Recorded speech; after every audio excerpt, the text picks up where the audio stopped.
In the eyes of many fans, Royce Gracie is the godfather of mixed martial arts. A man whose dominance of the early UFC tournaments fundamentally changed perceptions of combat sport. In 2000, Gracie returned to the sport he pioneered 7 years earlier, and quickly realized how much it had evolved in his absence. Welcome to the INC, and this is the story of Royce Gracie's failed MMA comeback. Few families have been more important to mixed martial arts than the Gracies. In the early 90s, Royce Gracie was approached by businessman Art Davie about developing their Gracies in Action series into a broadcast event.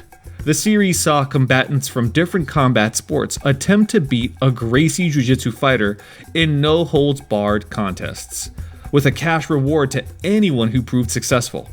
The series formed the basis for the Ultimate Fighting Championship, and Horian was encouraged to enter one of his family for the inaugural event. To the surprise of many, Horian entered his brother Royce for the contest, believing it would emphasize Jiu-Jitsu's dominance by having the smallest, youngest man in the competition prove victorious. Over the next 3 years, the diminutive Gracie became synonymous with the early UFC, winning 3 of the first 4 tournaments, with fighters offering little threat once they were on the ground. Despite his pioneer status, Gracie's standing with the promotion had soured by UFC 5, stemming from a conflict of interest due to company plans to introduce judges and weight classes. Gracie left the promotion after a poorly received draw with Ken Shamrock, while brother Horian sold his shares in the UFC shortly after. Outside of sporadic appearances, including a jiu-jitsu loss to Walid Ismail, Gracie largely stayed out of the MMA loop, turning down several offers from Pride Fighting Championship to compete for their promotion. That all changed in November of 1999, when Gracie's brother Royler was submitted by shoot fighter Kazushi Sakuraba, and openly called out Gracie in his post-fight interview. Vowing to avenge his brother and answer the doubts over his family's pure BJJ fighting style, Gracie returned to competition in January 2000. Gracie's first match came as part of the 16-man Pride Grand Prix against Nobuhiko Takada, a former pro wrestler who competed against Royce's brother Rickson 3 years earlier. Takada took Gracie down early in the fight, but seemed content to sit in the Brazilian's guard for the remainder of the fight. Despite staying on his back throughout, Gracie was deemed to be the more active fighter and given the decision win. This led him to the Pride 2000 finals and a long-awaited grudge match against family rival Kazushi Sakuraba. As Royce entered the Grand Prix, especially to fight Sakuraba, the Gracies demanded special rules for the fight, taking place over unlimited 15-minute rounds, with the fight only ending by stoppage or forfeit. The fight became one of the most famous in MMA history, as Sakuraba used his wild and creative attacks to keep Gracie guessing through the first 5 rounds.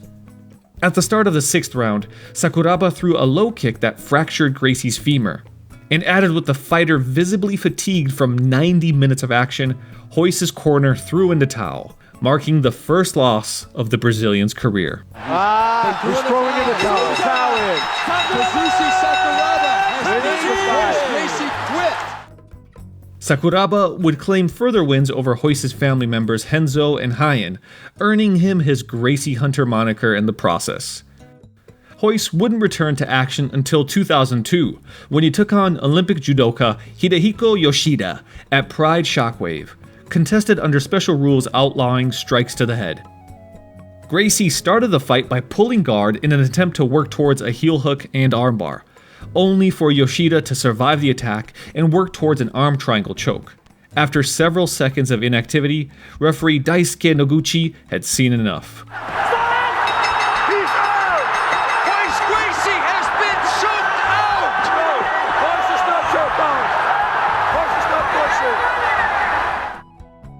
Gracie and his family immediately protested the decision, claiming he never submitted to the hold despite his arm being noticeably limp, and vowing that his family would leave the promotion if he wasn't given a rematch.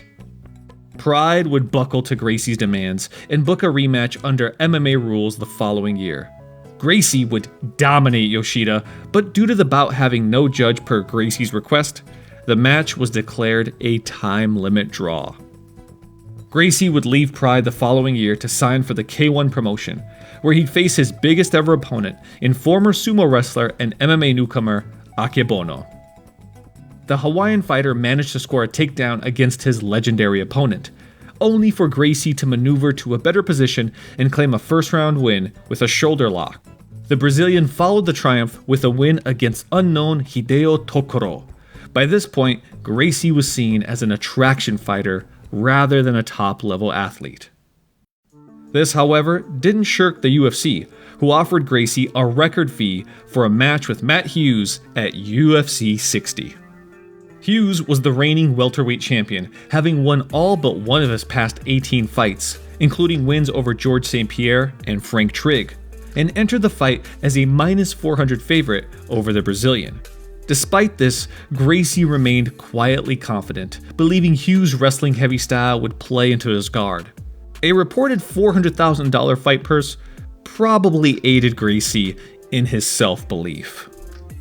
The fight played out as expected, with Hughes dominating the grappling exchanges and coming close to submitting his opponent with a straight armbar.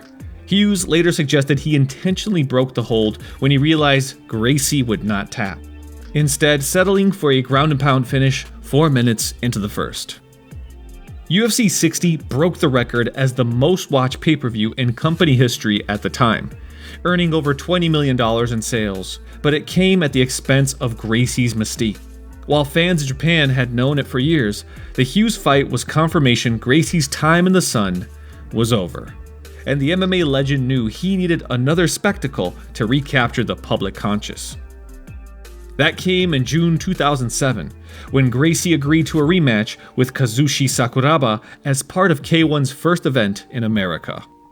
The announcement was met with a mixed reception. While Gracie had only competed 4 times in the years after their first fight, Sakuraba had fought in 21, with some fearing Sakuraba wouldn't even be able to pass the pre-fight medical due to the accumulated toll on his body. While Gracie and Sakuraba's first match became an instant classic, the rematch was largely derided, a defense-oriented bout with the physical limitations of both fighters clearly on display. Despite the lackluster action, fans unanimously believed Sakuraba was the more dominant fighter throughout, and had done enough to add another trophy to his Gracie fireplace. Royce Gracie!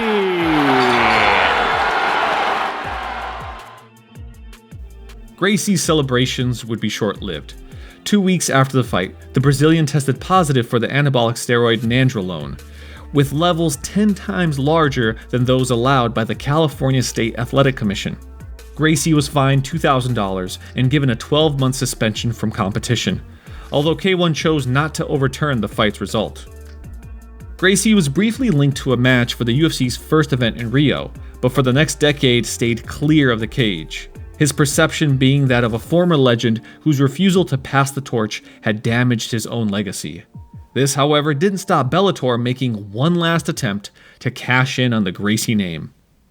At Bellator 149, Gracie took on old rival Ken Shamrock, 13 years after the two's previously fought in the main event of UFC 5. Bellator had found ratings success pitting washed veterans against one another in grudge matches, but many felt the company crossed the line in having two 50-year-olds headlining their biggest card of the year. The fight was largely forgettable until 2 minutes into the first, when Gracie landed a low knee before following up with strikes, marking Gracie's first and only win by strikes. Despite Shamrock protesting the result, Gracie was allowed to keep the win, while Shamrock's embarrassment was further confirmed when he tested positive for steroids shortly after the fight. Having salvaged some of his credibility, Gracie too chose to back out of the sport. Having gone 11-0 in his first MMA run, Gracie's post-2000 career stood at 4 wins, 2 losses, and 2 draws, a far cry for a man once considered the most dominant fighter in the sport. Gracie's comeback was doomed to failure from the start. The sport's evolution from its early years meant a pure Jiu-Jitsu style was no longer feasible, particularly for a fighter entering his late 30s. Moreover, it was his constant rule-bending and delusion over fights that went against him that left the worst taste in many mouths. If Gracie is indeed MMA's Michael Jordan, his comeback was the equivalent of Jordan's Washington Wizards run. Fleeting moments of success, but wisely scrubbed from the history books. This is the INC. Please like, share, subscribe, and ring the bell so you never miss a video.